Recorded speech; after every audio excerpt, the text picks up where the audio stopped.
You're locked into Inception Radio Network, Superior, Wisconsin.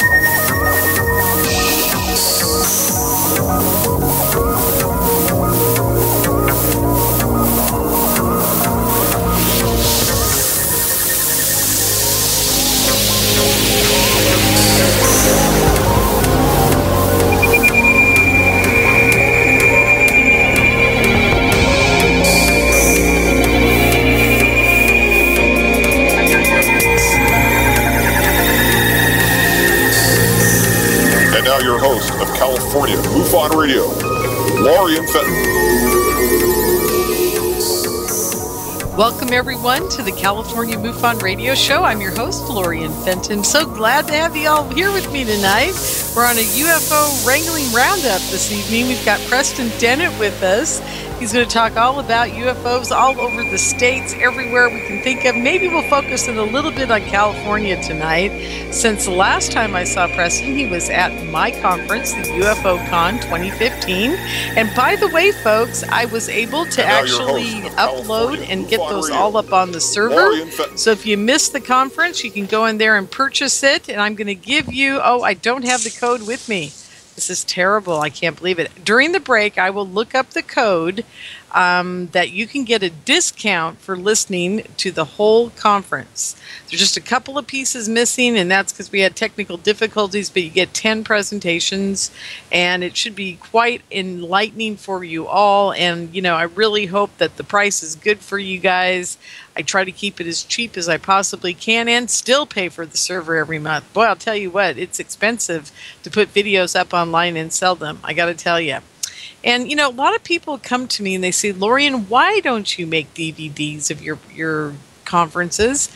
And I tell them, because I don't want to spend 5 hours a week perusing YouTube to get them pulled down. Because the problem is, once they get out on the web like that, then what's the point of paying moi the money that she needs to get paid back for doing everything she did, right? I mean, everybody thinks YouTube is free and everything should be free, but folks, it's thousands of dollars that go into these things, and what people don't realize is that even selling the on demand on my channel, I'm still never going to break even. So it's just that simple. I do this for love. I don't do it for money. It's definitely something where I would love to be able to, at least pay my rent every month, but that's not going to happen. So I do it because, I was telling everybody at the conference, they're all going, why do you keep doing this and giving me a bad time? And I said, look, I'm paying for your education. I have no children. I've adopted you all. Everybody who comes to the conference is considered an adoptee, and they get their UFO education. So it's my penance. I must have done something really horrible in the last lifetime to have this kind of thing hanging over my head. But to be honest with you all, I really, really enjoy it. And it's a lot of fun. And I love looking at the faces of people when they leave my conference. They literally are in shell shock. They're like, oh my God, I learned so much. I can't even believe I was, that this is going on. And they all tell me to a T, to a person, to an individual. Every one of them leaves and says, my God, I learned more in this weekend than I've learned in the last 10 years of going to those big conferences. Not that the big conferences are bad. I shouldn't be saying that, but I'm just saying I really go out of my way to find people nobody knows about, and then that they have amazing stories. Speaking of amazing stories, a woman came up to me last weekend at the New Living Expo and said to me, Lorien, I'm an abductee. And she started telling me her story. And I said, oh my God, I've got to have you talk at one of my events. She goes, I'd love to. I just wrote a book about the whole thing. So I'm going to be bringing a new person out to the scene. And of course, she won't be picked up like all the other guys, but she will be picked up by me because she's got an amazing story to tell you guys. It just blew my mind. So I hope you're excited about it as I am, and she'll be speaking at my next conference, which is UFO Con, the Experiencer event.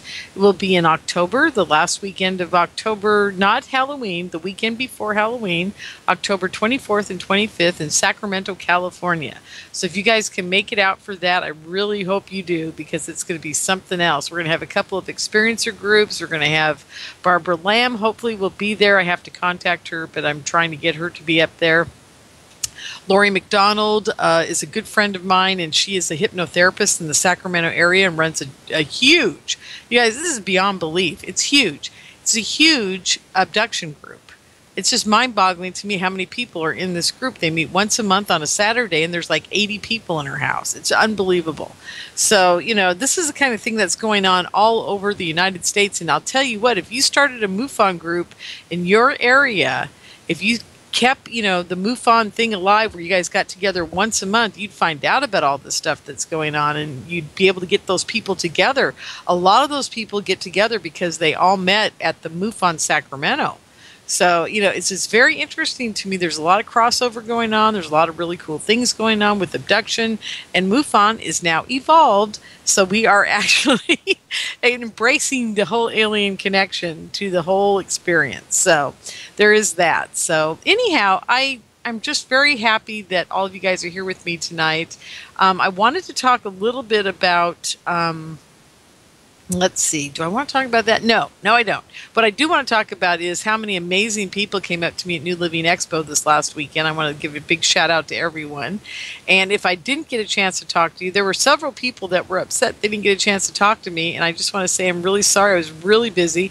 I worked the whole weekend, and I just was, super running around. And apparently a couple people walked right by me trying to get my attention, and I had my head down, and I was heading to the next place, and I didn't see them. So I really want to apologize to all those people that I didn't get a chance to talk to. So I hope you're okay with that. I just was working, and that's the way it was. But anyhow, so MUFON is doing some really amazing things that I hope you guys are checking out the chapters. And like I said, if you don't have a chapter in your state near you, please start one. It doesn't take that much. You just got to find a place to do it. It could be a library. It could be a restaurant with a back room. It could be a coffee shop. It doesn't matter where it is. You just got to do it. It's very important that we all find each other and get together. That's what my conferences are about. They're about getting the people that nobody knows about together. And that's what my radio show is about, too, is getting all those people on air so they get a voice, they get to be heard. And, even if they only come on once, at least they got to be heard, right? I mean, that's important.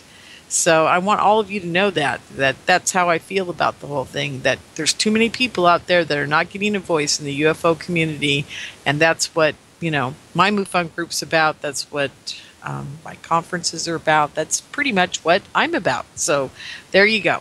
Okay.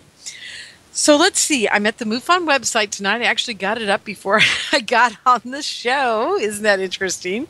Got it put up here on my little screen. Actually, it's a pretty big screen. I got like one of those giant 26-inch screens here at the office. That's where I'm broadcasting from, Sausalito, California. It's kind of fun. So let's see. What I'm reading here is I'm trying to get to the panel that flies across that says... there we go. I see the buttons now. It took me a second. I just had to find those buttons. Yeah. Expanding ufology, opening doors in academia, industry, and media. That's interesting. That's a very interesting sub-conference title, I gotta say. So I'm at the MUFON Symposium website. It is MUFONsymposium.com. Please check it out. It's September 24th through 27th. And then 1 month later will be my conference, UFO Con, the Experiencer event in Sacramento. So you got plenty of stuff to do in the fall. This is going to be great. And one of the speakers that is going to be there at the MUFON Symposium is my guest this evening, and that's Preston Dennett. Preston, are you with me? I am. I'm right here. Oh, great. Love it, love it, love it. So, let me ask you something, Preston. How did you recuperate from UFO Con? Did you do okay? Oh, yeah. It was, it was a long drive, no doubt. But yeah. it was fun, and the conference was great. So many nice people, and it was just a blast. Well, thank you for that. I really appreciate it. It was kind of in a funky place, but still, all in all, I think everybody had a good time. And in spite of, some of the seats weren't that comfortable and there was, just a lot of things going on that weren't perfect, I think the message that everybody was able to give their message and be heard, and I think a lot of people were really blown away by it, all the different aspects of the conference. It wasn't just, UFOs or aliens or this or that. I think we covered it all, don't you? Oh, yeah. I mean, some of those people had some really, stories I've never heard before. Yeah. So it was really pretty interesting and different from most conferences I've been to, for sure. And a lot of people really came up to my table and said, wow, this is a really cool conference. And, they loved my lecture, so I'm really happy about that. Oh, yes, they absolutely adore you. The thing about you is you were kind of like my sleeping giant, because most people went, well, who's Preston Dennett? And I was like, oh, my God, he's written all these books. And they were like, oh, my God, he's written all these books. It was like they suddenly discovered you. I don't know what it was, but now I hope that it's helping you, and I hope that, you're moving on. It looks like you're going to be a huge hit at MUFON Symposium, that's for sure. I hope so, yeah. I spoke about this subject at another MUFON group, and I've expanded my lecture since then, and so it went really well before. I'm really excited about it. I've got really quite a story to tell about this underwater UFO activity. Well, can you talk a little bit about it to us tonight, or is this something you've got to keep under wraps until the symposium in the fall? Well, no, certainly I can talk a little bit about it. There's some stuff I want to, save for the actual event. But oh yeah, you've got to do that because we're building up the suspense here, right? Exactly. But yeah, I've been doing UFO research for quite a while. Back to 1986, actually, when I found out my family and friends were having encounters, and my coworkers, as we talked about before on another one of your shows. Yeah. At any rate, I started getting these accounts of underwater UFO activity pretty much right away. I remember one lady, one of the early cases was this therapist. Her name was Linda, and she was driving with her friend right along the Pacific Coast Highway. This is at the same area where all this activity is going on, which is, I'm going to say Pacific Palisades off of Southern California, all the way north up, through Redondo Beach, Santa Monica, Venice, that whole area, Marina del Rey, upwards to Topanga Canyon, Santa Monica, Malibu, all the way north up to about Santa Barbara. It's really strong, the Santa Catalina Channel. And that's where she was. She was actually in Malibu. And she's driving along. She sees this thing on the water, and she's thinking, gosh, that's not a ship. It's this bright ball of light. Didn't look like, anything she'd ever seen before. And she was just about to point it out to her friend when at that exact instant, it shot straight up. And to outer space. Cool. So cool. And so now she comes and talks to you about this? This was when I was really actively investigating, and UFO reports, they come to me in the weirdest ways. I have to tell you, Lorien, often when I'm not even looking for them. Oh, you bet. Yeah. So she knew you were an investigator, obviously. Right. Yes. Okay, I got you. I thought for some reason maybe she didn't know and she just told you out of the blue, like when you guys were chatting at dinner or something. I was like, oh God, those are the weirdest ones when they show up when you're just doing something else. Yeah, no, that happens. It happened to me at the post office. I'm like, good that's Lord. funny. And I even looked down at my shirt. Am I wearing an alien shirt? No, I didn't mention it. But so yeah, it does come up in weird ways, which. More than coincidence, I think, sometimes. Yeah. Well, the people that are in this whole thing, as I say, are not here because, we aren't meant to be at it. It's like, for some reason, Preston, I think we're chosen. I don't know why I feel that, but I do. I feel like we're chosen because it certainly is a calling. I almost feel like I'm in a monastery somewhere, but it's an intergalactic one. And this is my job. And it doesn't necessarily mean I have to take a vow of celibacy or anything, but it does mean that I know what you're talking about. I totally understand what you're saying. Because at some point you realize it. You're like, whoa. Yeah. You go, oh my God, what is going on? Yeah, I'm involved in this whole thing, and it's not like I came here of my own free will. It's like I've suddenly realized I'm promoting this, I'm doing this, and then when you try to get out, that's I told you about my experience, right, where I saw the triangle. It wasn't that I saw my first triangle; it was the fact that they just basically, I had quit that day. I had said, that's it, I'm done. I don't want anything to do with this. And then they show me the triangle. So I'm thinking to myself, I went home that night, and you think I'd be all excited, Preston, that I saw my first spaceship, right? You think I'd be all excited? I was mad. I was really pissed off. Why? Because I wanted to quit. I was like, I gotta quit. I gotta stop spending all my money on this. This is ridiculous. Nobody does this. I'm an idiot, right? That's what I'm thinking. And then they show me the craft, and then I'm sucked back in. I had the same exact thing. I'm interviewing this lady who had, made amazing encounters, UFOs hovering over her house. The neighbors saw it. Her friends had seen UFOs with her. She's having, contact with grays, abducting her. The full-on contact. I mean, pretty much one of the most extensive cases I've ever dealt with. I'm transcribing the interview in my condo, right? And thinking to myself, well, this is just outrageous. I'm not sure I believe this, because at one point she, killed a gray. She reached out and broke its neck. Wait, she broke its neck? Yeah, they came into her room, and she was, gathering her personal power and fighting these guys.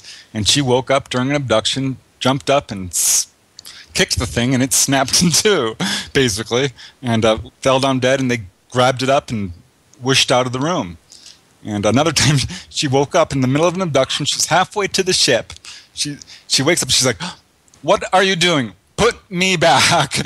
And she said from the center of her being is what she's telling me, with all her will. And they were surprised to see that she woke up, and they turned around and put her back in bed. Wow, that's very intriguing. Right, so this is this lady I'm interviewing, and just, she's a huge friend now. I could go on for hours about this lady. Honestly, she showed me Bigfoot, but she showed me a UFO. But the first time she showed me a UFO was when I'm transcribing this interview and thinking, I'm not sure I believe this. She's a really nice lady. She's obviously believes what she's, I just could, I was a little bit torn, right? Yeah. And I got this really strong impulse to do something I've never done before, which is run up to the top of my condo to the roof. You're really not supposed to go up there. I have been up there before, but it's not something I really ever did. And I actually ran down to my car and grabbed my glasses, because I'm slightly nearsighted, right? And went straight up to the roof. And I'm telling you, Lorien, I had no sooner gotten out there, maybe 10 seconds, 20 most. And I'm looking out at the sky thinking, what am I doing up here, when this light appears? And I instantly get this telepathic message saying, hi, we're Wendy's ETs. That's not her real name, but that's basically the message they gave me. Like, here we are, this is us, you were wondering. And wow. And then again, they were reading your thoughts. Right, while I'm actually transcribing her interview. And so it starts moving around back and forth and doing things, saying, look what I can do. This is obviously us, we're ETs, this is real. And as soon as I'm like, okay, it disappeared. This is just so intriguing to me. What people really have got to understand, and I say this over and over again, Preston, I don't understand why people can't grasp the concept that these guys know everything before it happens, when you're thinking it, what you're going to think about, the whole bit. It's absolutely mind-boggling to me. And the more I talk to people, see, this is what I love about the fact that people are starting to come out with their stories about their abductions and their contact and their telepathic contact and their, whatever it is that we're all going through here, that we've got to get these stories out, because I'm starting to see an amazing parallel between all of these contactees, is that they can think a thought and the ETs know what's going on in that instant. Yeah, all the time. It's crazy. I've come to the same conclusion as you, that they are on top of things in a big way that most people don't realize, even within the UFO community. They are studying everything down to the last minutia, and I think are really manipulating things to a very large extent behind the scenes. Absolutely. I absolutely agree with you. And this is the part where I sometimes wonder about all the UFO events, and I'm not going to name names or do anything like that. But I wonder about these events where they're bringing in the same old people, talking about something that kind of like says, it's kind of like wag the dog. You know, they're telling you about all this stuff, but is that really what's going on? Maybe that isn't what we need to know. Maybe we need to know a lot more about what these people are experiencing. And if we can connect the dots with all that, then we're going to find some answers. And I sometimes wonder if these events aren't put on to keep us from really finding out what the answers are. Yeah, I mean, the whole mess with Roswell just goes back and forth and back and forth. There's some researchers who were prominent with it, and then they backtracked. I had to put them on, my naughty list. I mean, who are you guys? Seriously, some people in this UFO community are not working for our best good. Yeah, and I don't know if it's all their fault either, because sometimes you get obsessed with one thing and that becomes your thing. As I love to say, as my friend Michael Horn seems to be stuck in the Billy Meyer phase, and that's great and good for him. And I love the way he's very passionate about it. And then I have my friend Stephen Bassett, who I absolutely adore. Don't get me wrong, folks. I adore Stephen. Stephen and I are good friends. But, we have this argument every time we look at each other. He goes, yes, I'm going to do it. And I go, no, don't do it. And it's the whole thing about whether disclosure has already happened or even if it even matters. Because I think we're so far beyond disclosure, it's ridiculous. But, Stephen has a point. He wants it out within the government. He wants the government to acknowledge it and let us know, too. That's his point. Well, I agree totally. You know what? Honestly, I want to see the Roswell UFO in a museum, and I don't see any reason why we can't have that. And I agree. Yeah. And I think that's what we're going to see. I don't know how long it's going to take, but I'm a huge fan of disclosure, or telling the truth and getting this all out in the open, because sooner or later it's going to happen. Let's face it. And, well, you know what might happen, Preston? There might be a museum someday, and there might be these little plaques all over the wall of the people in the UFO community that paved the way for that museum to happen, and hopefully you and I will have our names on those plaques. Because I'll tell you what, man, after what I've been through and what I'm going through and what I go through on a daily basis around this community, I deserve a plaque in that museum someday, and I'm sure you feel the same. Oh, yeah. Here's something I wanted to mention. After I came back from the conference, this white windowless van parks in front of my house and stays there for 3 days. And really? It was just weird. I'm not saying, I can't say, how do you know, right? Whether this is anything, but, I know the car's well. It's never happened before since. It was weird, and I noticed it, and I'm like, who are these people? Why are they there? And who was it? A man and a woman? A man alone? What was it? No, it was just you couldn't see anything because it was a windowless white van and there was no one in it. It was just parked there. Oh, that bothers me. And it stuck out because I've never seen it before, and it stayed for 3 days in the same position. It's a pretty active street with lots of kids. It's lots of families. So I don't know. See, that's scary. And nobody reported it because of their kids. I mean, if I saw a van like that, I'd be worried about people being abducted, Yeah, I know. No, I don't know if anyone did. Probably not. God, how bizarre is that? Well, our friend Jeff, I can't think of Jeff's last name, down in Fresno, he's had those vans all around his house all the time. Every time he does a TV show, a radio show, something big breaks, they're all parked. They follow him around. It's really funny. Same type of van, too. Hey, Preston, I can't believe it. We've already hit the first break. Oh, my God. Okay, folks. Well, I don't know if we're ever going to get to anything we wanted to talk about tonight, but we're sure going to try. We'll be right back after these messages. You're locked into Inception Radio Network, Superior, Wisconsin. Don't have a computer? Is your internet connection down? Don't worry. Use your trusty cell phone or landline and call into our listen line at 401-283-6700 to listen to the Inception Radio Network 24/7. Again, that call-in number is 401-283-6700. For the Inception Radio Network, I am MJ.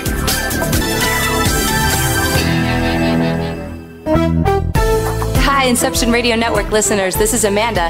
Just a reminder that Inception Radio Network is on Twitter. Follow us at I_R_N and keep up to date about who's on tonight, what interviews they'll be doing, who's guest spotting, what topics they'll be covering. Tweet to us, tweet about us, retweet topics to your friends, and most importantly, never miss a great show again. That's I_R_N.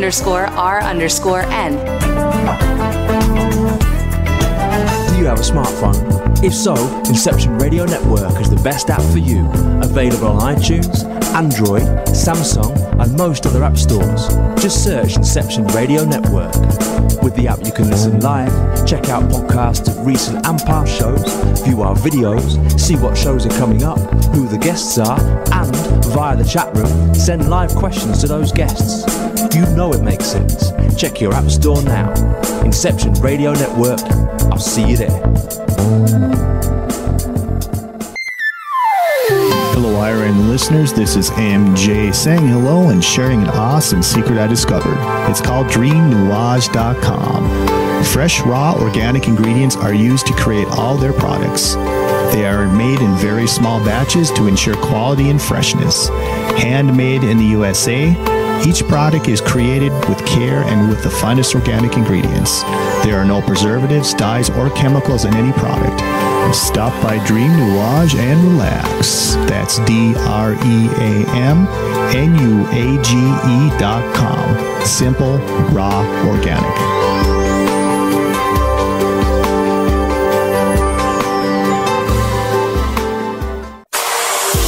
Hello, everyone.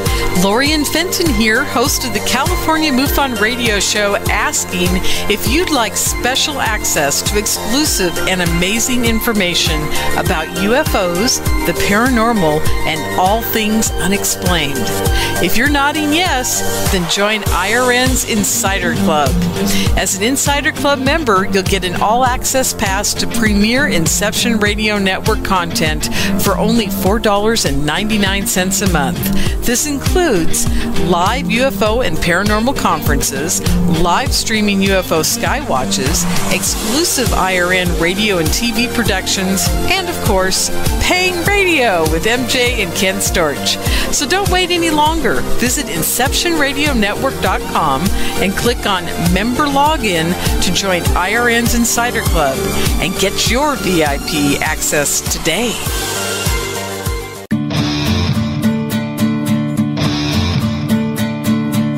Hello, I'm Pat Usford, inviting you to tune in to Epic Voyages every Monday evening at 8 p.m. Central, 9 p.m. Eastern, right here on Inception Radio Network. To find out more about Epic and how you can become a member, visit epicvoyagers.com.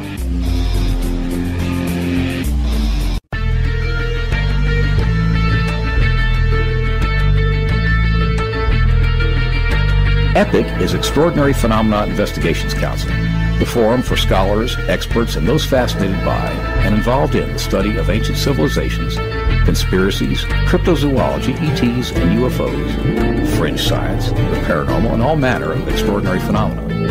Please join EPIC as we examine the mysteries of the world and beyond on epicvoyagers.com. And for updates on the upcoming interactive video presentations, the latest news and discussion on the EPIC forum, as well as research, investigations, and membership opportunities. Epic Voyages program schedule is on the Inception Radio Network. Thank you for joining us.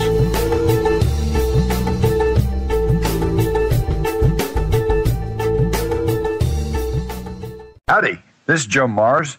I'm inviting you to tune in to Epic Voyages, 8 p.m. Central, 9 p.m. Eastern, Monday nights, right here on Inception Radio Network.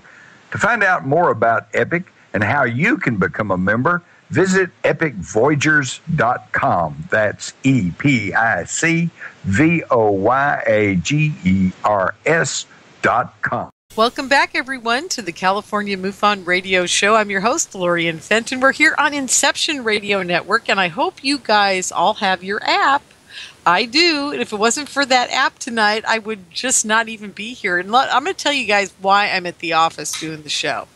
Last week, if you know anything about Marin County, I live in Novato, and Sausalito is down by the Golden Gate Bridge. And I have to transverse 101 north and south to get from the office in Sausalito to Novato, where I live.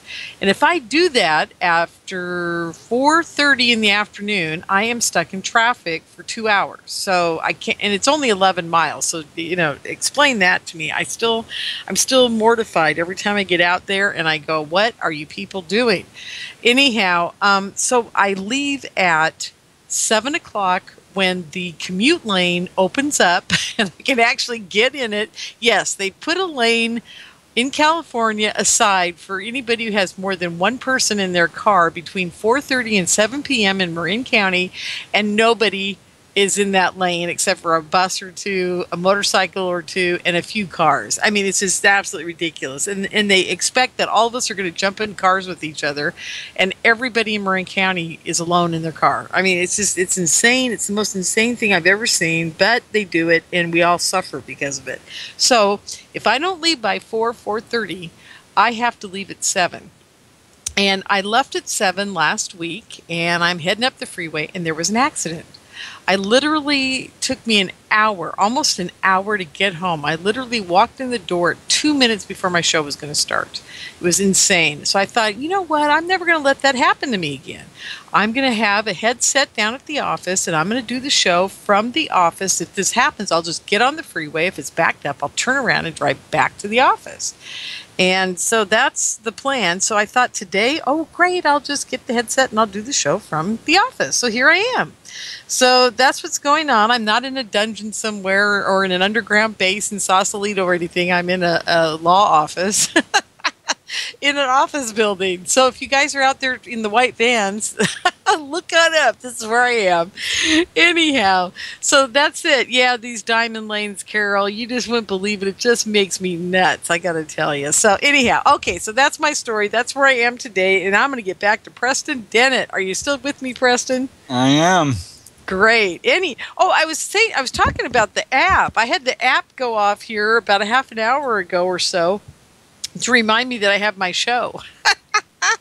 So that was great. I have it laying here on the desk at the office with all my paperwork and stuff. And he goes, and if it wasn't for that app, I'm telling you, I probably would have worked right through the show tonight. So anyhow, so there we are. Anyhow, so you were telling me on the break about some great people, and guess what, folks?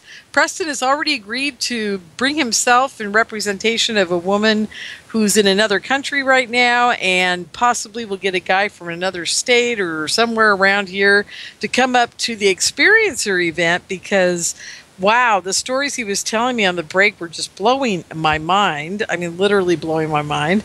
And now we were just starting to talk about, you said you had another woman in another state somewhere that you might want to talk about for a little bit. Right, Arizona. There was this lady, Pat Brown, really nice lady. She's a telephone operator. And great. She was skeptic of all this kind of stuff, but went with her friend to Sedona to see some channelers, right? Okay. Now, this is one of a couple of people, several people I've interviewed who kind of asked for an encounter and got a little bit more than they bargained for, because she went and saw these channelers, and one of the channelers claimed to be an ET, or channeling ETs, right? Okay. And she's like, oh, if you're truly an ET, I would like to go on your ships. And they said, okay, this will be arranged. And she drives home to, here in Southern California, Los Angeles. It's this crowded suburb of Pacoima, and she has this condo, a pretty densely populated area. When pretty much right when she comes back, these gray type ETs start entering her bedroom at night and abducting her, pulling her on board. She says it's horrendous. She does not like it, and she's pulled onto this, basically a craft is what she's describing. There's the table, the rounded walls, things we've all heard before. And she's fighting these ETs, and they're like, this happened over and over again. And she would wake up on the ship, and she's like, she's different today. Why is she fighting so much? They would say. And, oh my God! Now, seriously, they were telepathically saying to her, "Stop fighting," or they were asking amongst themselves why. Yeah, is she fighting they were so talking much? over each other. It's like, "Wow, she's different today. Why is she fighting so much?"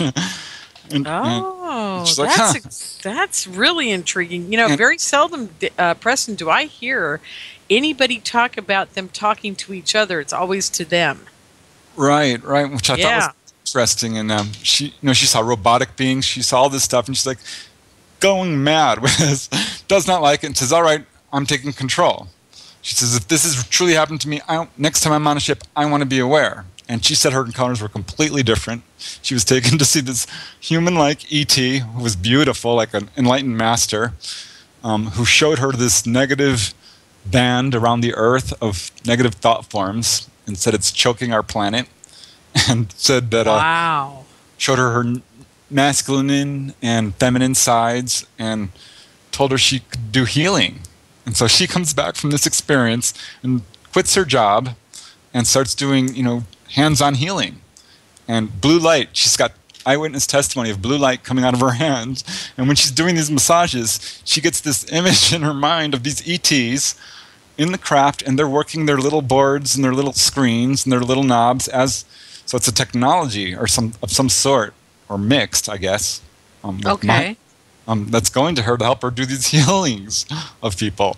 So it's a pretty interesting case, and a typical, what I see of people who've, really gone through their contact to the end, or dealt with it, I should say. Or maybe got them to deal with them on a different level. Is kind of what you're saying here? Right. It sounds like she's resolved her anger with them, and she's now working with them. Exactly. Well, she's not completely resolved her anger. She still feels violated. Just so we know, just so we're clear. Oh, that's pretty funny. I gotta say, I don't think I'd ever be too happy. I may never forgive whoever did the orange rinse on me, because they asked my permission to do it, and I said, "Yeah, go for it," like an idiot. And the next thing I know, I'm going through this horrendous procedure, and I'm thinking to myself, "Why did I say that?" Yeah. So I'm still kind of mad about the whole thing, but at least they did ask my permission, I gotta say. So I'm one of the few people I've ever heard where no, that's not true. There are some abduction cases where people are asked permission to have things done to them, but I think those are different types of beings. I have never heard too much of the Greys asking permission. Well, in one case, funny you mentioned that, because one of the first cases I actually investigated was here in Reseda, not far from where I'm living now. And this lady says these ETs came into her room. She never had hypnosis. She remembered this fully. Oh, wow. Full-on Greys surrounding her bed, and they said, "Don't be afraid. We won't hurt you. We want to take you away. We want to take you somewhere." And she's like, "No, I have a job. Are you kidding? I've got a boyfriend. I've got a family. You can't do this to me." And they took her, right? And they said, "Well, can we cut your arm?" And she says, "No, can't." And they said, "Well, we need to." And they cut it. And she showed me the scar. And then they said, "Well, we need to do an operation on your brain." And she totally lost it. Oh, and doesn't remember much after that, but had contact with them, several times, and they talked. And they had these conversations. She says she thinks they're kind of religious. And they were very interested in her family and her life, and they told her a few things that would happen, and they did. Wow. Well, it's interesting you said that, because these guys, I don't think they were Greys, the ones that got me, because they kept telling me you've got to keep your eyes closed. And so I can never see them. And I'm beginning to wonder if it isn't my labs or, our military that got me, or if it even was ETs at that point.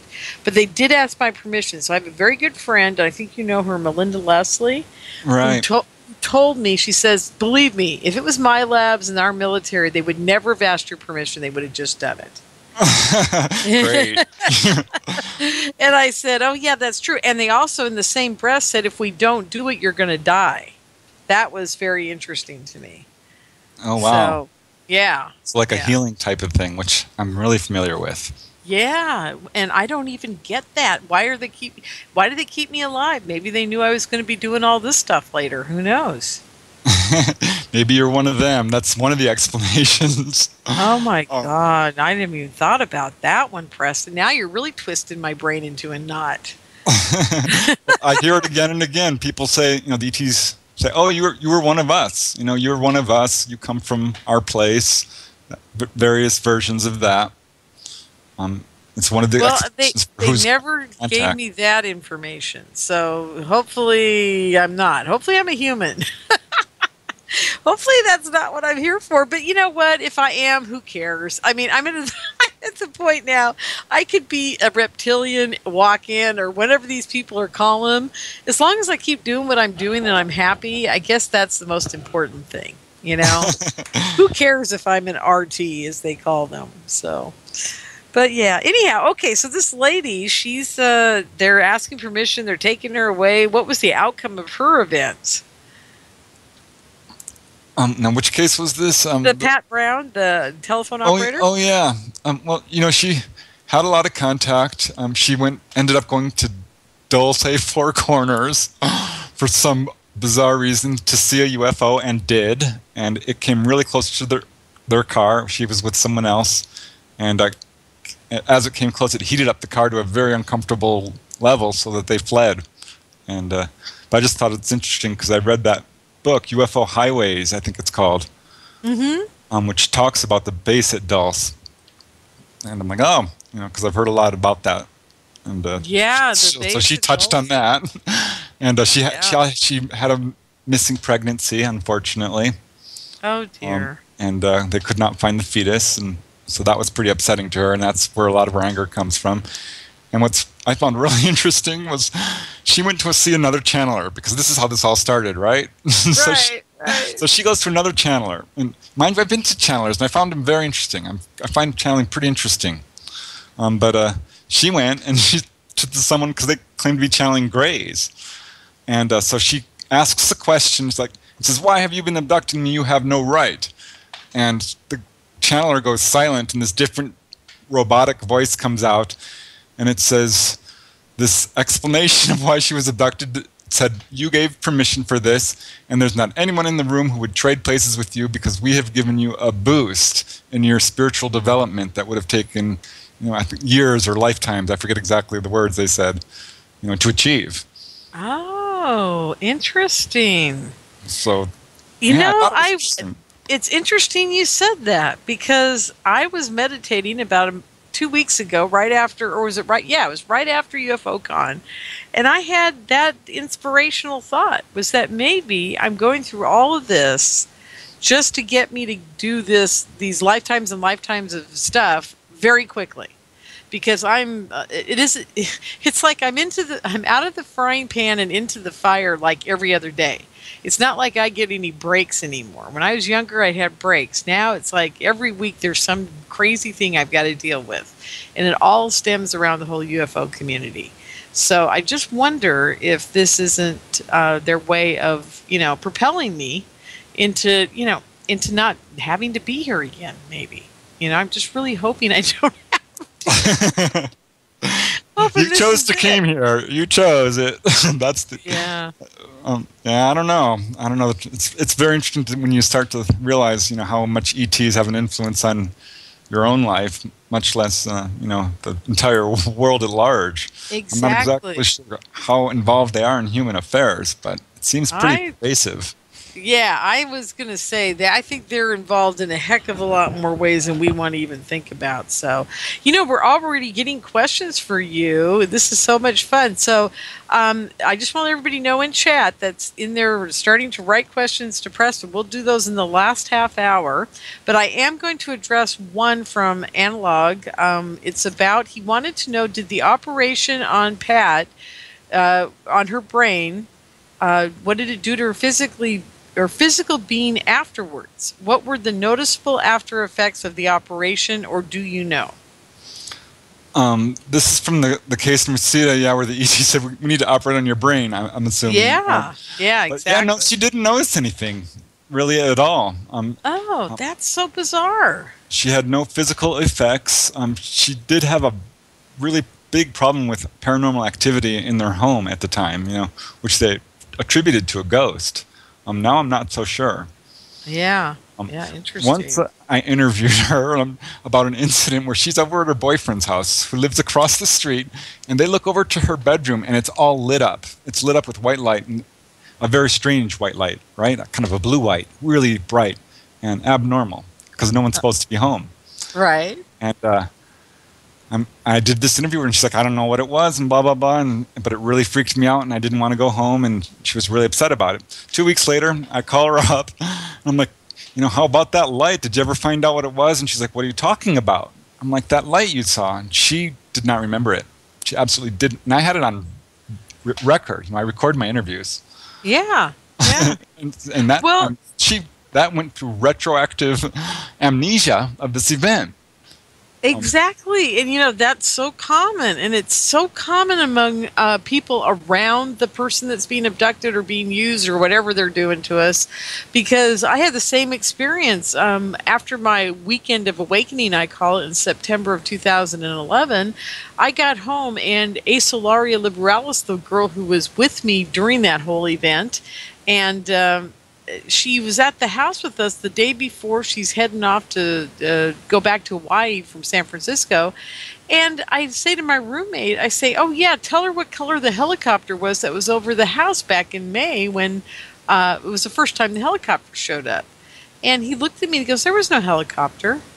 And I'm thinking, oh, my God, he ran outside. He came in. He told me what the helicopter looked like, the whole bit. She heard him on the phone telling me. And then now he's like, you're nuts. There was no helicopter. And I'm like, oh, my God. See, it's like every time I turn around, people's brains are being wiped. Yeah, there was an interesting case in England I remember reading about. I don't remember the reference, but it was this guy who had a sighting. This UFO comes by, and he said it was suddenly became very dreamlike, and he could feel it slipping away. And it was only the lucky chance that he had pen and paper next to him, and he wrote it down quickly, that he even remembered it.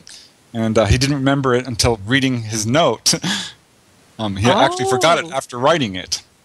That is so intriguing. See, this is what I tell people. I say, I got down the rabbit hole of mind control, and I'm just really beginning to wonder where the mind control with our government ends with the aliens and where they intercede. Who started who on that whole mind control process? Was it the aliens or was it us? Because they really got serious about it after World War II, or during World War II.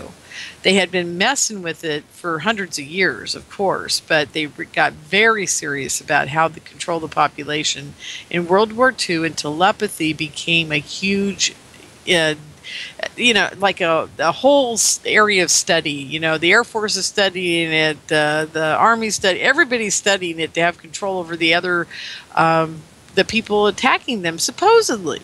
I'm beginning to wonder if it all wasn't a ruse just to do studies on this whole thing so they could deal with aliens.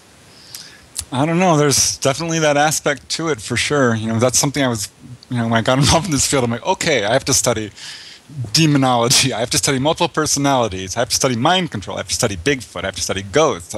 Because all of this out-of-body experiences, near-death experiences, all of this stuff is in a strange way connected. It is, absolutely. And you heard me, I think at the conference, talk about the spider web that they showed me, oh, God, it must have been a year ago now. I can't even remember. Maybe it was 8 months ago, 9 months ago. And then they showed me another version of this spider web after they told me it's all connected. I always laugh because the first thing out of their mouths or their brains or the telepathy download I got was this. The JFK assassination is connected. I'm thinking, what? Because, I'm a huge JFK person. I'm one of the people putting on all the JFK conferences. So we're putting on a new one called the Lee Harvey Oswald Conference. And that'll be happening in New Orleans on his birthday. And I do the big JFK conference in Dallas. I'm one of the main producers.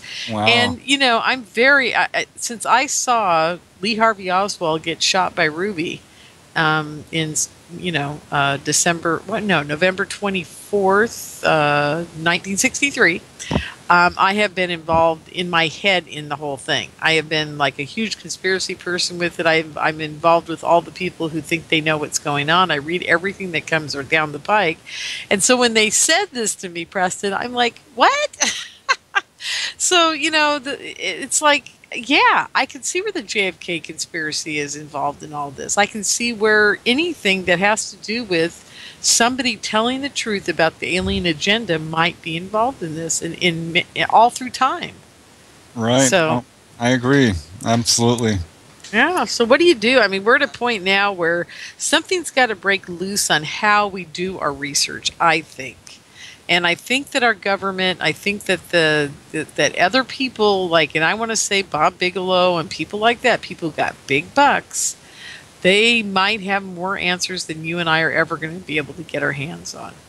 And I think that's really sad. I think it's sad that they hoard this information. You know, if it's horrible, if it's really bad information, heck, you know, we can take it. We're strong. I guess they don't think we can.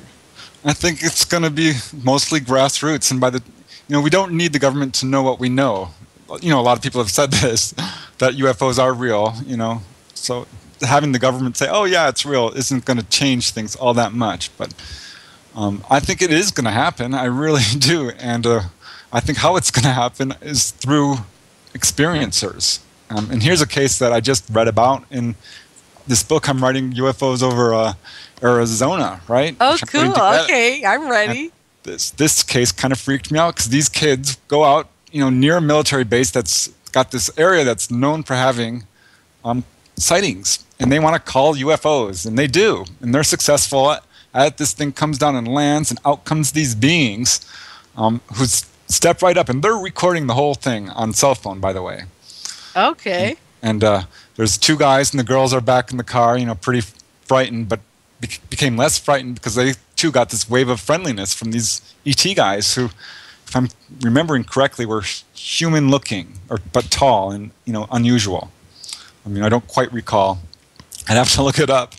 But at any rate, you know, they talked for a while and they filmed the whole thing, and the ETs went back in the ship and they ran, you know, they went back to their car and they're getting out of this place. They're totally freaking out because they're instantly surrounded by military.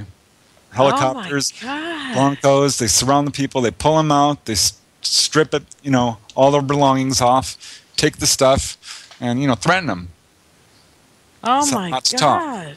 But one of these days, someone's going to do that exact thing, and the military is not going to be there. They're just not going to. Exactly. Well, you know, we've had a guy on this show who swears he has cell phone footage that his daughter took of him talking to an ET in his front yard. So that's how I think it's going to happen. And there's going to be so many of it, you know, that we've already got a lot of that kind of stuff, you know, on YouTube. There's some very interesting ET stuff, photographs, and floating around. You have to wonder, well, is this real or is it a hoax? Yeah, absolutely. And something's reach a point, I think, where, you know, there's going to be an Arizona Lights event with so much recordings that it's going to be undeniable. Yeah, absolutely. And the day that they park over all of our cities, just like in Childhood's End, then we're all going to know then as well. And, you know, I think Childhood's End is a very prophetic. It was a very prophetic book by Arthur C. Clarke. I read it when I was very young, and I kind of knew that's where we were heading. I had a feeling the day I read that, and it really changed my idea about how, you know, we're going to be exposed to it all. And, you know, I hope it isn't like that. I hope it isn't as nasty as it gets in there, but, you know, in the book. But, hey, you never know. Yeah, well, I'm not sure what it would even mean for, I mean, are they going to land? Are we going to get their technology? Are they taking us to their planet? You know, there's a lot of questions if open official contact happens. Yeah, you know absolutely.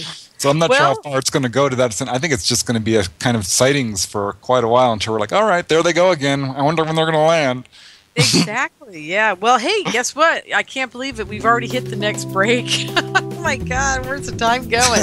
Okay, everybody stay with us. Preston and I will be back just talking about all kinds of fun stuff. Stay with us. Locked into Inception Radio Network, Superior, Wisconsin. Don't have a computer? Is your internet connection down? Don't worry. Use your trusty cell phone or landline and call into our listen line at 401-283-6700 to listen to the Inception Radio Network 24/7. Again, that call-in number is 401-283-6700. For the Inception Radio Network, I am MJ. Are you a fan of Inception Radio Network? Do you reckon it's the best alternative talk radio station on the planet? Well, if you do, head to facebook.com/Inception Radio Network and like the page. Tell your friends, spread the word, and keep listening to the best. Hello, IRN listeners. This is MJ saying hello and sharing an awesome secret I discovered. It's called genial. Fresh, raw, organic ingredients are used to create all their products. They are made in very small batches to ensure quality and freshness. Handmade in the USA, each product is created with care and with the finest organic ingredients. There are no preservatives, dyes, or chemicals in any product. Stop by Dream Nuage and relax. That's DREAMNUAGE.com. Simple, raw, organic.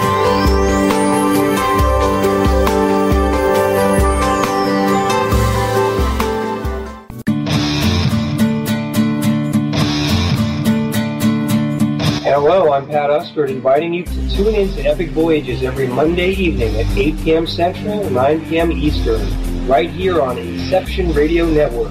To find out more about Epic and how you can become a member, visit epicvoyagers.com.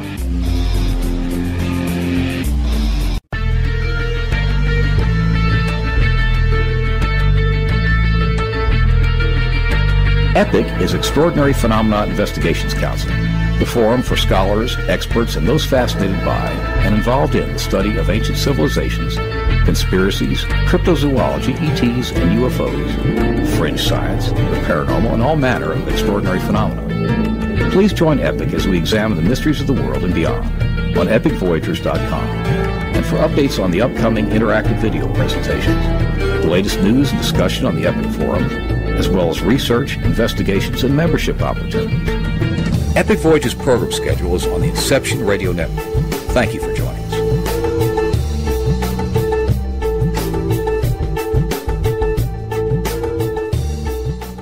Howdy, this is Joe Mars. I'm inviting you to tune in to Epic Voyages, 8 p.m. Central, 9 p.m. Eastern, Monday nights, right here on Inception Radio Network. To find out more about Epic and how you can become a member, visit epicvoyagers.com. That's epicvoyagers.com. Hello, everyone. Lorien Fenton here, host of the California MUFON Radio Show, asking if you'd like special access to exclusive and amazing information about UFOs, the paranormal, and all things unexplained. If you're nodding yes, then join IRN's Insider Club. As an Insider Club member, you'll get an all-access pass to premier Inception Radio Network content for only $4.99 a month.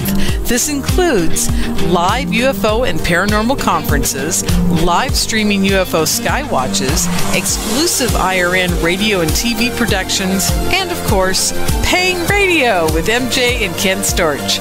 So don't wait any longer. Visit InceptionRadioNetwork.com and click on Member Login to join IRN's Insider Club and get your VIP access today.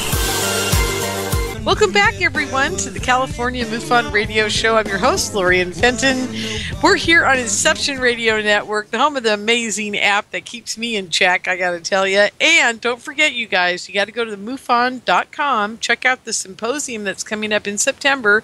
Preston is going to be there, and I bet he's got some really fascinating stuff he's going to share with us. It's all new at the conference, and I'm not going to bug him to try to get any more information out of him about it now, but boy, I'll tell you what, I'm going to be there at that conference, and I'm going to be in his presentation with my ears as big as day.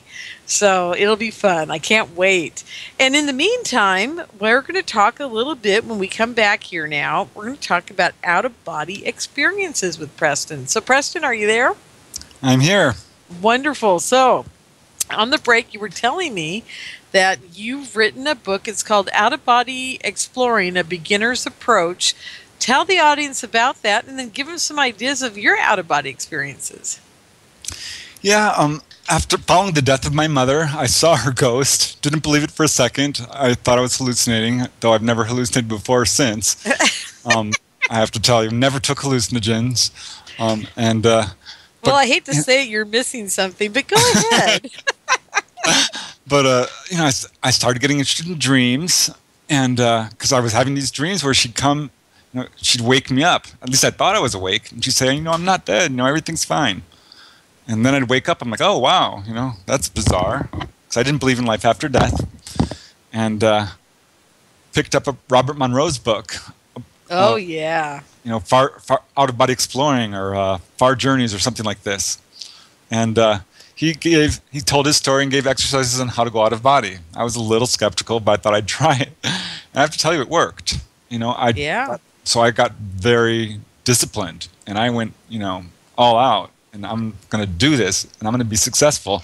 Darn it, if it takes as long as it takes. And I started having these out-of-body experiences. I remember the first really good one. I popped out of my body, and I'm suddenly not happy. I feel like I had died. I'm like, oh, this is a really bad idea.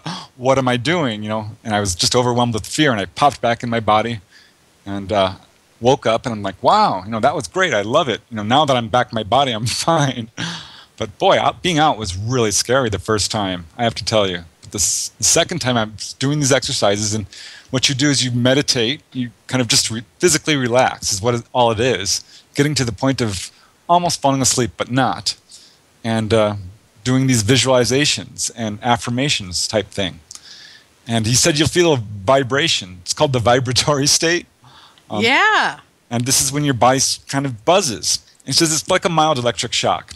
Well, I have to tell you, I thought I was being electrocuted. I thought I had stuck my finger in the light socket and was being seriously electrocuted because it was powerful. And it pushed me out of my body, and I floated across the room, across the hallway, and into the bathroom, and I stood in front of the mirror, and there was nobody there. I couldn't see anything. I grabbed the counter. I'm like, I'm doing it. I don't believe it. I'm doing it. And this is how it started. I was instantly pulled back into my body and would have out-of-body experiences that lasted a couple of seconds long. Then I pulled it out to minutes, and I started walking through walls. I would fly up through the roof and fly around the house. I finally was able to get to my friend's house, and able to extend the length of it bit by bit by bit. Cool. And I just got really good at it, and I found out that it's really hard to stay in the physical world, because what happens is the astral body is it's the superior body, for one thing. It's more strong than the physical. It can do all sorts of things the physical can't. It doesn't age.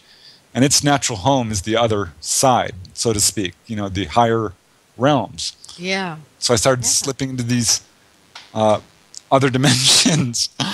My whole point was trying to find my mother, actually. I wanted to find out if there was life after death. And so I would call her name. I called her.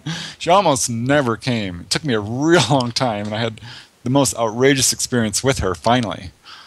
But by that point... So you did find her. Was she in another dimension? Was she just in the astral somewhere? Was she in a house on another planet? I mean, where was she?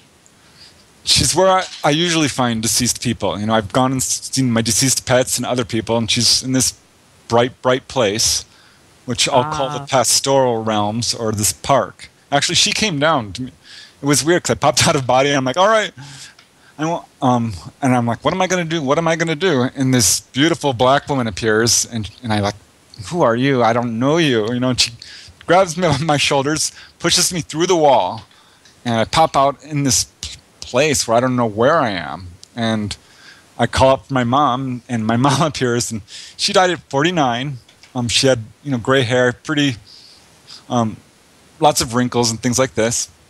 But boy, she looked young. She looked younger than me. Right. Yeah. And I have to tell you, it's so amazing. When I go out of body, all my hair grows back instantly. It goes whoosh, and I have a full head of hair. My skin tightens up. I look great. Oh my God! So you're actually you're very young when you're out of body. Yeah. You're saying. Yeah. Oh, yeah. You can hold up your hands and look at them and stare at them, and if you stare long enough, they'll disappear. At least so I read, and I confirmed it. If you say your name out of body, weird things will happen. There's all sorts of things you can do. You can visit your past lives.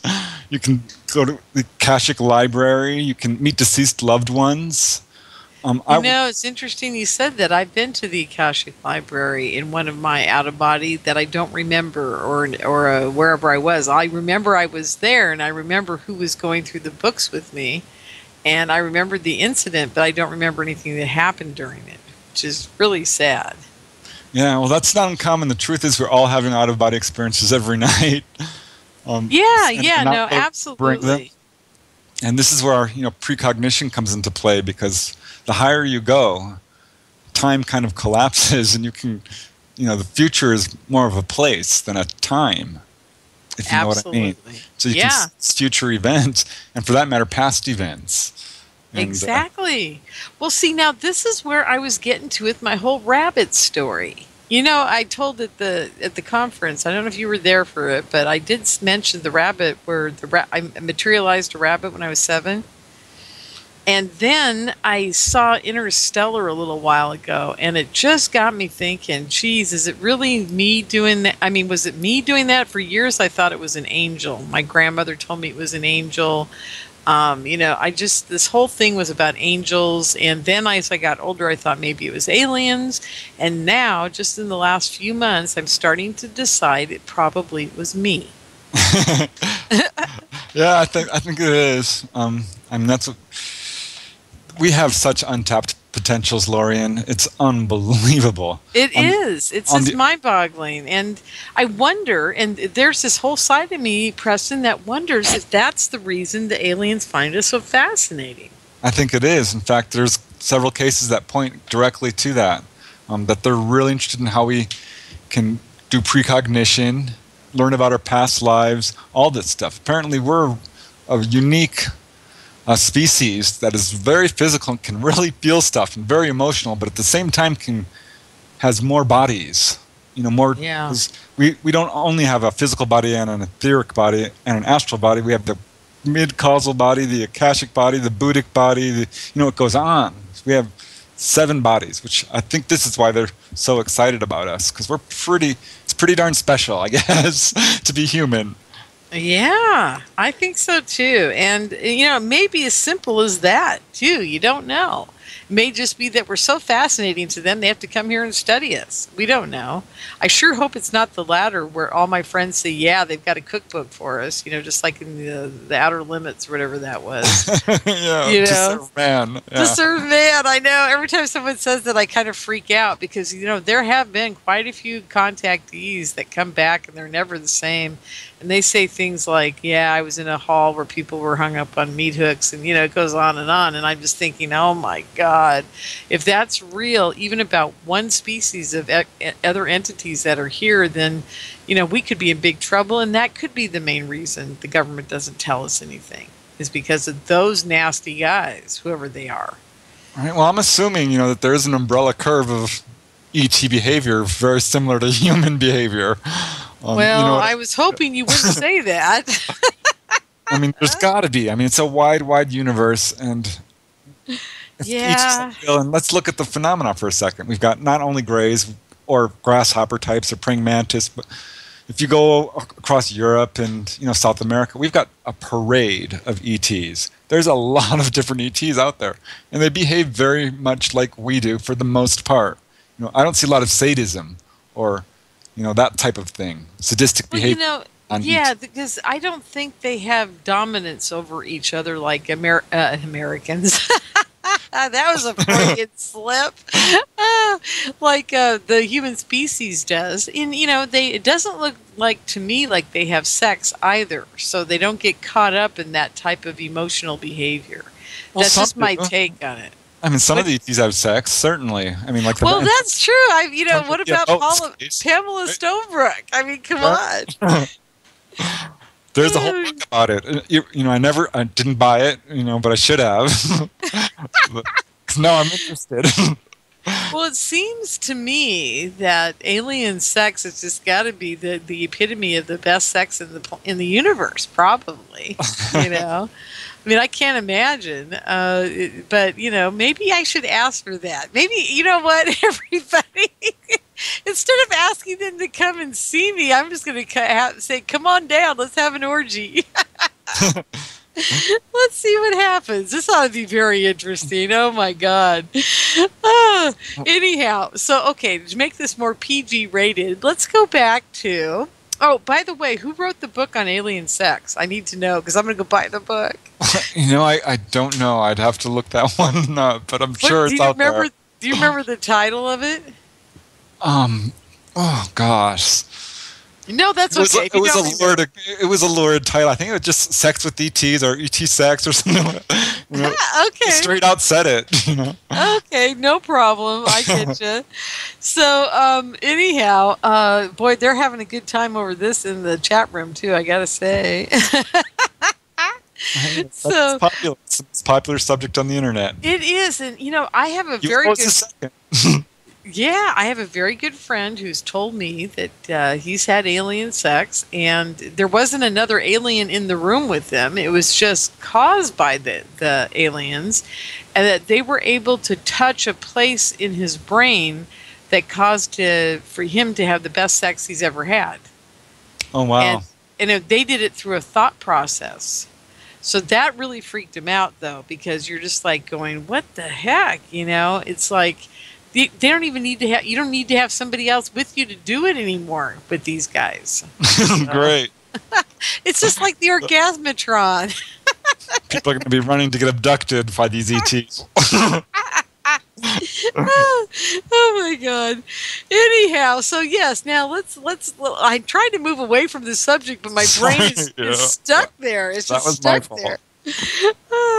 So anyhow, the woman that had the brain surgery, I just want to go back to that for 1 second. You said that they had taken a child from her. Did they ever show the child to her later on? To her mother. That's interesting. Yeah, and they showed, she was a typical baby presentation, and this was prior to Bud Hopkins' book Intruders had come out. And and I ran right into this case, which was full on, right out of his theory of, ET hybridization with humans. And the mother's like, yeah, there was this Christmas tree-like apparatus with all these incubators around it, and a human-looking lady handed one of these babies, which had a huge head, and she said a lot of them were genetically deformed. And the lady told her, this didn't work out very well. It wasn't supposed to be like this. These babies don't have love. They need you to hold them. And it really upset, this lady. Yeah, I'll bet it did. It upsets me every time I think about this. Yeah, she was pretty upset for a while afterwards. But she described, the typical room, spotless, pastel blue, rounded walls. And were there a lot of these babies there, or just this one being presented to her? No, there was like 20. One had 2 heads, she said. Really? Yeah, and there was all these things that were just distorted about them. Oh no, that's not good. Oh, see, this is the stuff that bothers me. I love the whole ET community, but when we start getting into this whole double-headed babies and no-love children and, just all this stuff, I just wonder what the heck is going on. Because really, what do they need them for? If they can't give them love, then why are they even bothering with the whole thing? Yeah, well, there is no doubt there's humans on board UFOs growing up fully human, half human, quarter human, and so on. They've got our genes for sure. I mean, that's the first thing they do is they come and they take people and like, all right, let's get your, sperm and eggs. And so we don't know what they're doing with them. We don't know. I wonder if they're popularizing. Is that the right word? I don't think that. Populating another whole planet with us. That makes me wonder. Then there's also my friends who tell me, Lorien, they're just growing us for food, and I'm like, oh no, that part freaks me out so bad. I just don't even know what to say. Well, I hope that's not true. I mean, we don't have any evidence. Not a whole lot of evidence of that, do we? I mean... Well, not a whole lot, but, there are quite a few people out there that want to talk about it, but don't. And I have a lot of friends out there who say, Lorien, no one will listen to us when we talk about this stuff because no one wants to hear it. And And I'm beginning to wonder there might be more than we think. Because, you and I can sit here and talk about all the nice stuff or the interesting stuff or the fun stuff or whatever. Or we can, hypothesize till we're green about what they're doing connecting to us or what have you. Or making us do what we do. But these people, and there's quite a few. It isn't like I'm running across one every once in a while. There's like just as many. A third as many people have really horrible experiences with these guys as have good. And so I think they're the ones that are being swept under the rug in the whole UFO community and not listened to. So what I'm planning on doing is at the Experiencer event in Sacramento, I'm going to have at least one person with some bad experiences get up there on stage and talk about them, because I don't want to be known as the person who says, oh yeah, everything's wonderful, or I had babies, or I did this, or I did that, with the ETs, or I've had sex with them, or, whatever. I also want people to understand that there is a bad side to this as well, that we don't know about. I've often been asked about the Stockholm Syndrome because, people are like, well, my ETs are my friends, and yet they're being abducted, and they're having some pretty horrible experiences. And so there's that possibility. I think, like I said before, there's a bell curve. I'd be surprised if we didn't have negative experiences, and I'd be surprised if we didn't have benevolent ones. Exactly. And if they were all the same, I'd be surprised. You know what I mean? Oh, yeah. That would, I think that would bother me much more than the fact knowing that there's probably 50 species here or more that are all doing different things. That doesn't bother me nearly as much as there's one and they're messing with us to that extent. Right. You know what I mean? And I think that's exactly what we're seeing. And even so, we do have patterns. We know pretty much what's going to happen when someone's taken on board a UFO for the most part. Yeah, and well, let me ask you this. In the last few years, are you getting still as many people that are being abducted currently that are being taken aboard the craft and getting their eggs and sperm taken as much as, like, if someone comes to you and says, this happened to me in 1970s, 1980s, or what have you? Because my theory, Preston, is that now they're done with that experiment and they're moving on to other things. I don't have a lot. And I knew you were going to ask me this. I've got one fireman, really good witness. A couple of years ago, he had gray type ETs and missing time and the whole deal. And that was, not that long ago. But I think that it's still going on. I think if you examine some of places like MUFON, CMS, their case management system, yeah, and look for the really extensive cases, because you can categorize them. Or for that matter, NUFORC, the National UFO Reporting Center, you'll see that people are still having missing time. They still are. And, yeah. Well, are we getting as many people regress to find out what's going on during that missing time, or are we just going to assume that they're still being used for baby making stuff? Because I honestly, the more people I listen to lately that say, oh yeah, I was abducted a year ago, or I was abducted 6 months ago, or it was 2 years ago, or whatever, they're telling me now that a lot of them are being taken to classrooms. And I was like, well, when did they stop taking your sperm and egg? When did that happen? They go, no, I'm in school now. And I'm like, really? What's going on with that? So, it's like... I've heard that. Yeah, for sure. It's like they're evolving. And at one point, I had somebody say, oh, if you're too old, they won't abduct you. But then I've been hearing about older people that are getting abducted for the first time in their life and being sent off to these schools. So I'm just like, what the heck is that about? I mean, this is like, it's throwing all kinds of twists into my... Yeah, the 66-year-old lady, she calls me, and I'm interviewing her, and she's like, for goodness sake, why do they keep abducting me? I've gone through the change, she says, years ago. Exactly. And they still keep abducting her. They told her that a lot of the angelic events people had seen were them. And they also told her that they put human genes in cats and dogs to make them more human-like and have human emotions and connect with us. Wow. Which I thought was kind of interesting. I think that's so cool. That explains everything. It really does. Because it's just...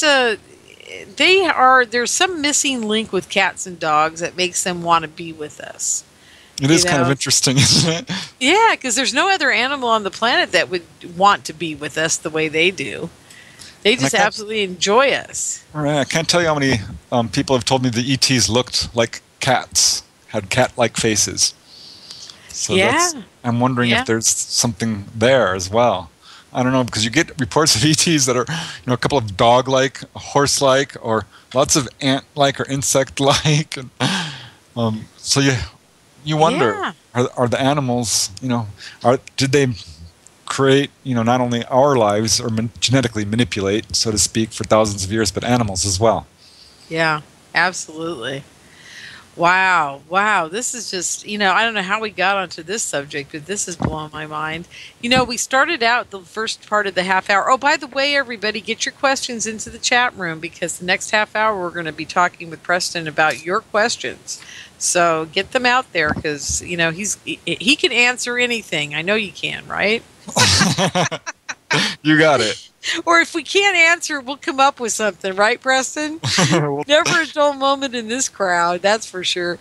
Anyhow, so I want to go back just quickly to your out-of-body experiences. When you got to the point where you were mastering this out-of-body stuff, did you ever run into any ETs while you were out there? Not a whole lot. I usually have an agenda, and because this is one of the tricks to doing it. You're like, tonight I want to go see my mother. Tonight I want to go to Area 51 or go to a healing temple. I did once say, I want to see an ET. I did it, and this ET ran by me, and it wasn't a gray. It wasn't anything I've ever seen before. Its legs bent the wrong way. It had a dog-like face. It was no fur on it, but it had claws. It was bizarre looking. It was about 4 feet tall. I'm thinking to myself, well, am I making this up? Because when you're out of body, you can manifest stuff. That's with true. Your mind. So I'm wondering, does this, my subconscious idea of an ET? I don't know. See, I always ask myself, is that something I would come up with? Because, I wouldn't come up with that. It frightened me a little bit. It really startled me. Let me put it that way, because it ran from behind me. I'm like, oh, okay. and I have had some very unusual dreams with ETs where I run up to them and it's a gray and I'll measure it with my hand. Or once I was in a chamber with these ETs and we're sitting at a desk and I was kind of lucid, I was kind of awake is how I felt. I'm not even sure why I call this a dream, but there were these gray type ETs, not grays. I don't know. They had large eyes, big heads, but I don't feel like they were grays. And I tried to stay awake, and they're like, no, you can't stay awake. And they stared me down and put me to sleep, with their eyes. Wow. And I tried really hard to stay awake, but no, they wouldn't let me. Yeah, that sounds very similar to what they did when they did that thing on me to heal me. I had this whole thing of you got to keep your eyes closed. And thank God I opened them for a fraction of a second or I would never remembered anything. It's just that I did that I was able to remember that little piece that happened. So what do you think they were doing to you, Preston? I don't know. I have these little bits and pieces that make me think, I am in contact with ETs, but it's always been very, almost ambiguous to a certain extent or very light. You sound like you have the same contact I have. It's where I don't get to remember anything, and there you go, and here you are. You're stuck in the UFO community. You're doing your thing, and you're obsessed by this, but we're not going to give you full-blown stuff. And I'm just like, how fair is that? I'm the one spending all the money and doing all the work. Come on, I did have one thing that happened, which they gave me some information. At least I think it was them. Because I'm thinking, how did the Greys become the Greys? Because there's a lot of accounts of them being... We're going to have to wait till after the break to get the answer to that one. I can't wait to hear it. Okay, everybody stay with us. We're going to get some answers when we come right back. You're locked into Inception Radio Network, Superior, Wisconsin. Don't have a computer? Is your internet connection down? Don't worry. Use your trusty cell phone or landline and call into our listen line at 401-283-6700 to listen to the Inception Radio Network 24/7. Again, that call-in number is 401-283-6700. For the Inception Radio Network, I am MJ.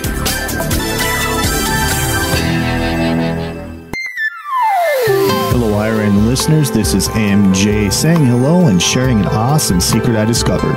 It's called dreamnuage.com. Fresh, raw, organic ingredients are used to create all their products. They are made in very small batches to ensure quality and freshness. Handmade in the USA, each product is created with care and with the finest organic ingredients. There are no preservatives, dyes, or chemicals in any product. Stop by Dream Nuage and relax. That's DREAMNUAGE.com. Simple, raw, organic.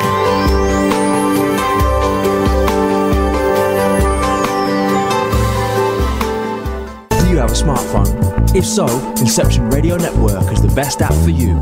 Available on iTunes, Android, Samsung, and most other app stores. Just search Inception Radio Network.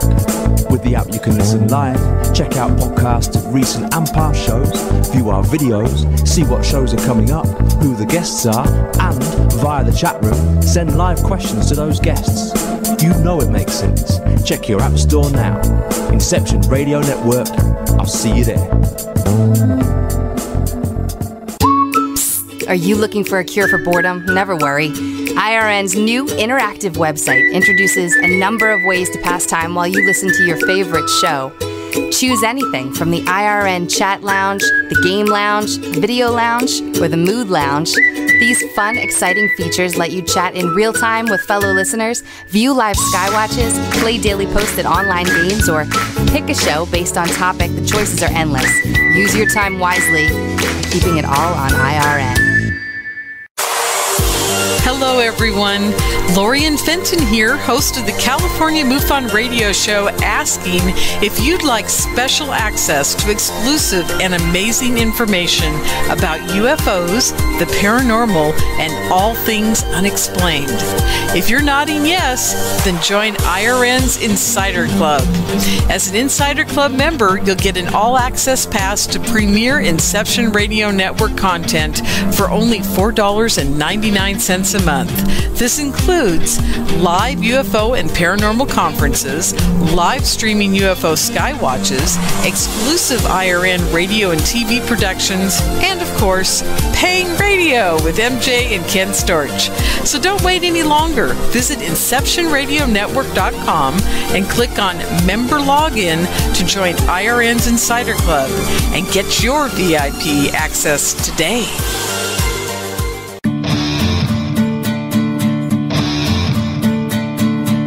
Hello, I'm Pat Usford, inviting you to tune in to Epic Voyages every Monday evening at 8 p.m. Central, 9 p.m. Eastern, right here on Inception Radio Network. To find out more about Epic and how you can become a member, visit epicvoyagers.com.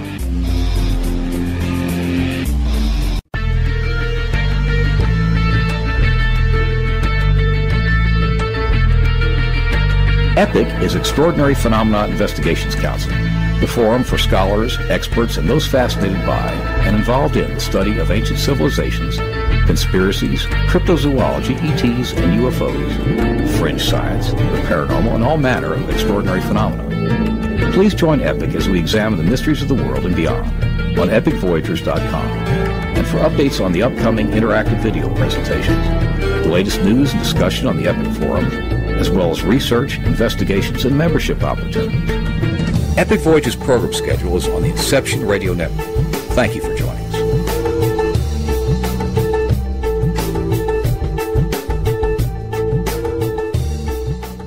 Howdy, this is Joe Mars. I'm inviting you to tune in to Epic Voyages, 8 p.m. Central, 9 p.m. Eastern, Monday nights, right here on Inception Radio Network. To find out more about Epic and how you can become a member, visit epicvoyagers.com. That's epicvoyagers.com. Welcome back, everyone, to the California MUFON Radio Show. I'm your host, Lorien Fenton. We're here with Preston Dennett tonight, and he dropped a big bomb right there before the break about the Greys. So, Preston, tell us. Dying to hear it. Yeah, you know, there's a lot of speculation about the Greys being human, and there's a story I've heard from several abductees is that the Greys told them flat out that they had a war. There was chemical war or nuclear war destroyed their genetics. They fled, and there was one group that bred the emotions out and one that didn't. And that they were forced underground, but in fact they looked human at one point. And I don't know if that's true, but then I had this experience where, it's kind of it wasn't a dream, but it was in the dream state, right? And, 'cause, dreams have a certain pattern to them. But at any rate, I was awake and having a vision, I guess you would call it, and I saw a human face, and it went through about 20 generations. And then the first generation was, normal, but the second generation was after this war. And they had a lot of genetic damage, and they lost all their hair. And this generation after that, their nose started to fall off and their ears. And the generation after that, their eyes became affected, and it just went on and on. There was about 20 phases until this human face transformed into a gray. And that's what happened to them. They had genetic damage that was so severe that it caused their human form to break down. Wow, that's interesting. So now you had it kind of like a download, right? Like what I get, where I'm just like laying there, and suddenly all this information comes floating into my head, and I know it's not me thinking about it because I would never come up with something like that. Exactly. Unless, I could see it. I see it in full vivid color. It's like a movie, and then I hear like a voice, and it's not really my voice, but it could be my voice. It's kind of like me talking to me, but it's not really me, and I know that because I just know it's not me. I don't know how to explain it to people. It's really weird. You could say I'm channeling, but I'm not really channeling because I don't sit there and ballyhoo about what is being stuck in my head. I just tell people about my experiences later if I choose to talk about them. There's quite many, that I haven't talked about ever. But I finally did talk about the orange goo going down my throat, and that was huge because I kept that a secret for 30 years. Not 30, it must have been 25 years I kept it a secret, something like that, because I was so embarrassed by what happened that I couldn't even talk about it. So, and if I'm a person like that and I finally get over that type of thing, how many other people have even more extensive, embarrassing moments with these guys that they just can't talk about, Well, yeah. So crazy. I'm sure there's a lot out there. Yeah, I mean, you're just lucky you've got people coming to you that are telling you their whole story, It's mind-boggling to me that how do these people just wake up one day and say, "Hey, it's time for me to tell my story," and find you? There's different ways. Some people came from my circle of family, friends, and coworkers, and kind of networked from there. And after writing a bunch of books, I get pretty steady flow of emails. It's not super heavy, but 1 or 2 a month at least. People having encounters or questions. So yeah. a lot from my office. I have to tell you, we had a pretty high turnover for a very long time, and I've gotten a lot of people from there. Yeah, actually.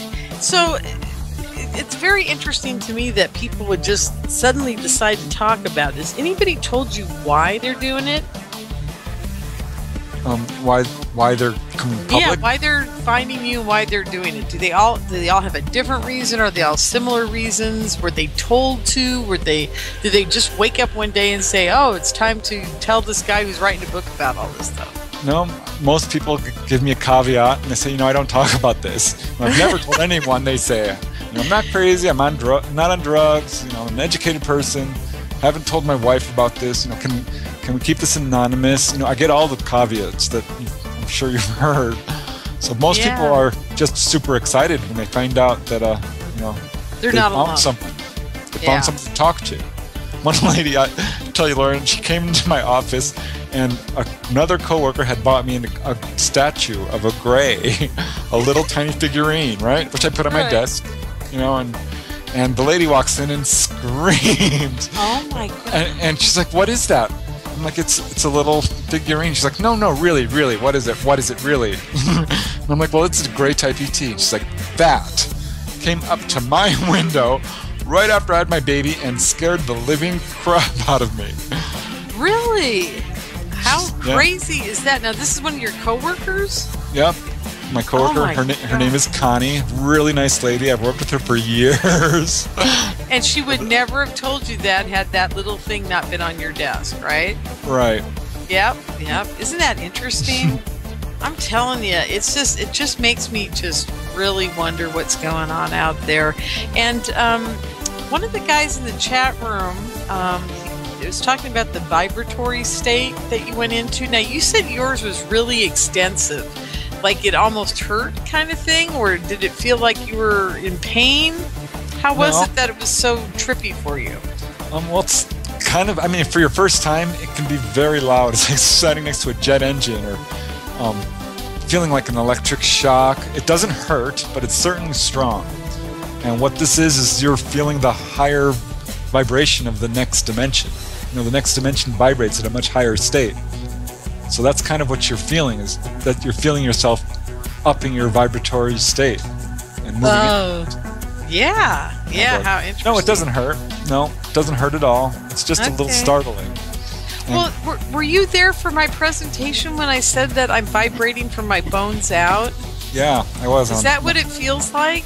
Yeah, it absolutely does. Oh, so that means I'm just astral traveling all the time, and I'm just waking up, and I'm still vibrating. Right, when you're in that vibratory state, you're primed. You're ready to go. You can do astral travel very easily by just, visualizing yourself moving out of your body, or visualizing a loved one and calling to them, or a spirit guide, or. Do I have to be asleep?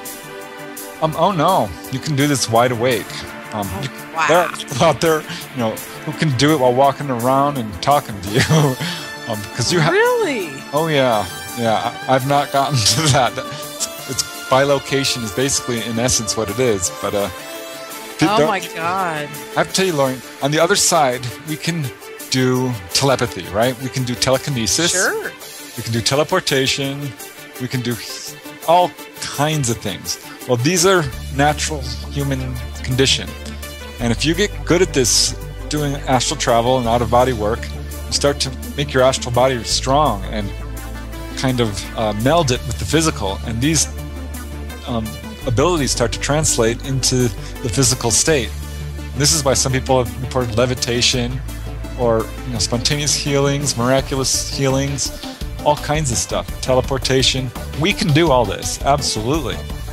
Yes, I believe that. Absolutely believe it.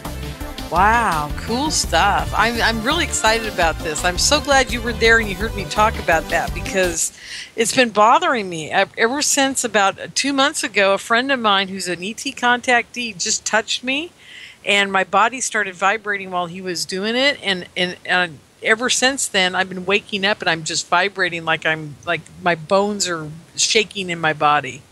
It's the wildest thing. I mean, it's strong, too. You should try jumping up. You might be able to levitate. This could be a Kundalini awakening. It could be all kinds. It sounds like a spiritual thing is what it sounds like to me. Lots of spiritual astral energies are pouring through you. Oh, my God. My God. How cool is that? Well, hey, you know what? We've only got 15 minutes left in the show, so this is where I cut us away from what we're doing, which was very cool. Thank you for that, your comments on that. But now we got to go to questions from the chat room. And domineering tonight in the chat room questions are Mr. Durhuff, and he's trying to pull his name backwards for me, so I wouldn't figure out it was him. And he's trying to get other people in the chat room to ask the questions for him, which I thought was really cute. So, but yeah, no, I'm having a good time with it. So he's the only one that's come through this evening. Carol did his bidding, and she got one in there as well. So I gotta say, they're really trying to trick me, but it's not working. Okay, so Durhuff, our gentleman friend in the chat room, said, Lorien, does Preston know of Valiant Thor? And if so, what are his opinions of Valiant, real or legend? Well, I've never met him. I know the story. Certainly, I've met Frank Stranges, and I have to tell you. Oh, yeah. He was one of the few people within the UFO community who was warm and inviting and respected me, as an individual and a researcher. Because I was really not welcomed, and it was very political, and everyone was like, who's this young guy, and who do you think you are, I'm like, hey, I'm just here to learn and, be part of this cool subject. Yeah. But he was really nice, and I've read his book, and he certainly seems sincere. The story is pretty outrageous, but it matches up with a lot of other stories with government officials meeting ETs, so I can't doubt it. He was certainly sincere about it, but I just don't know. It fits the pattern of other cases. Absolutely. And, my good friend Robert Potter, he absolutely believes it. He was out in the desert with strangers, and they said that Valiant Thor or Samaji, or whatever her name is, contacted him, and he saw the ship. So he knows it's out there in the Lake Mead area, and he believes that they're still here. But, again, they may have moved the ship, and they may no longer be here now. That was quite a few years ago. He went and saw it, so who knows? That's when Frank was still alive, so... It's just hard to say. I just, the jury's out for me on that, because I would like to know where the ship is myself. Right. Well, I'm not going to doubt it, because I've learned my lesson the hard way, that finding out a lot of this stuff is real. So, yes, that's the thing. I'm like I said, my mind is totally open to it, and I've asked Rob Potter to take myself and a couple other my good friends that are, huge contactees out there so we can, touch the ship, as they say. So we'll see what happens. Okay, next question. Does Preston think that ETs are getting fed up with our government hiding their involvement with them, and are starting to directly make themselves known to humanity? Well, I can only speculate. I think that there is some truth to that. I don't know. If they're so on top of things, I don't see what the problem is with them just doing what they want to do. I don't know. It's all very schizophrenic, the whole situation. It is, isn't it? It's like, what? And my whole thing is, if the government knows everything that's going on with these guys, and they've been dealing with them for, 60, 70, 80, 100 years, whatever, then why aren't they telling us about it? There's got to be something going on that they don't want us to know about, and it's funny. It's the whole John Lear, what do they call, litmus test. It's like Art Bell used to say, do we really want to know? If you knew the truth, would you tell the the people of the United States what's really going on if it was bad? And to a T, every research person I know says, no, I would never tell anything if I knew the real truth, if it was not good for humanity. We have to know. I mean, ultimately, the truth has to win out. Well, I agree. I totally agree, but it could not. It may just be something real scary. I don't know. I don't know. I don't know either, but right now don't see that. I don't see them as being hostile in general. Yeah. I do think they're getting impatient. There does seem to be a kind of an acceleration of things with these mass sightings. I think that's where we're seeing, them thumbing their nose at the government, so to speak, and saying, "Listen, if you're not going to disclose, we will." Yeah. And, so I think absolutely that's what's going to happen. Yeah, if our government doesn't do it, they will. Yeah, absolutely. Okay, next question, because now the questions are coming in. Of course, we've got less than 10 minutes left. Okay, Carol, does Preston think that the meeting between President Eisenhower and the ETs actually took place? Oh, 100%. Yeah, the evidence is mountainous. It's coming from multiple different sources that contact did in fact take place. I mean, it would take an hour to go through all of the witnesses, but there's a number of them. Great. And, people who were very close to the president, including General Lovekin, who was right by, Eisenhower's side the whole time, said that Eisenhower was obsessed with UFOs and would doodle it all the time and was constantly asking for updates. So over and over again, we hear about this meeting from the president and the ETs. In the beginning, it was just rumors, but as time goes on, more and more evidence is coming out. Wow. Okay. Next question. This is the $64 million one. Lorien, what's Preston's view of reptilians? Real? Myth? Here to help or dominate? All right. I'm going to say real and dominate in general. Wow. I don't have a lot of my own reptilian cases. I've heard them in the UFO community for sure, and I know some have had benevolent encounters, but the majority have not. And they don't seem to be your typical ET in that they have been here for a very long time. And certainly there's a lot of legends of snake-like and reptilian creatures in different cultures. Absolutely. And coming from underground and infiltrating society. And are they chameleons? Can they dress up as humans? Are they taking over our political system? You get a lot of this sort of murky stuff going on in the UFO community. I don't know what's real or not as far as that. But I do think that, there are reptilian ETs. And I've heard a number of witnesses talk about it who are very convincing.